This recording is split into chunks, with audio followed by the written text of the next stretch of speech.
Welcome back to my channel. ఈరోజు నాకు ఎంతో ఇష్టమైన కారమన్నం రెసిపీ చెప్పేస్తా చూసేయండి. ఇదైతే చాలా సింపుల్గా చేసేయచ్చు. ఇంట్లో కూరగాయలు ఏం లేనప్పుడు ఒక్కసారి ఇలా ట్రై చేసేయండి. టేస్ట్ అయితే అదిరిపోతుంది. అలాగే చాలా సింపుల్గా కూడా చేసేయచ్చు. ప్రాసెస్ చెప్పేస్తా చూసేయండి.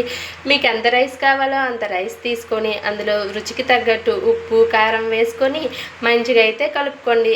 కలుపుకున్న రైస్ని పక్కన పెట్టేసి ఇప్పుడు తాలింపు పెట్టాలి. తాలింపు కోసమని కళాయి పెట్టుకొని అందులో ఆయిల్ వేసుకొని జీలకర్ర ఆవాలు శనగపప్పు శనగగుడ్లు అలాగే పచ్చిమిర్చి అల్లం వెల్లుల్లి కరివేపాకు వేసుకొని మంచిగా అయితే ఫ్రై చేసేయండి. అల్లం వెల్లుల్లి పచ్చివాసన పోయేంత వరకు ఫ్రై చేసుకోండి. ఫ్రై అయిన తర్వాత మనం పక్కన పెట్టుకొని ఉంచుకున్న కారం అన్నం అయితే ఇందులో వేసుకొని కారం పచ్చివాసన పోయేంత వరకు మంచిగా ఫ్రై చేసేయండి.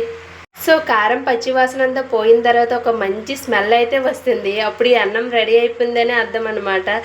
ఇంకేముంది, వేడి వేడి రైస్ దించుకొని మీకు నచ్చితే ఆనియన్స్ వేసుకొని ఒక నిమ్మకాయ కూడా పిండుకొని తింటే అబ్బబ్బా టేస్ట్ అయితే అదిరిపోతుంది. ఒక్కసారి ఈ ప్రాసెస్లో ట్రై చేసేయండి. మీకైతే చాలా నచ్చుతుంది.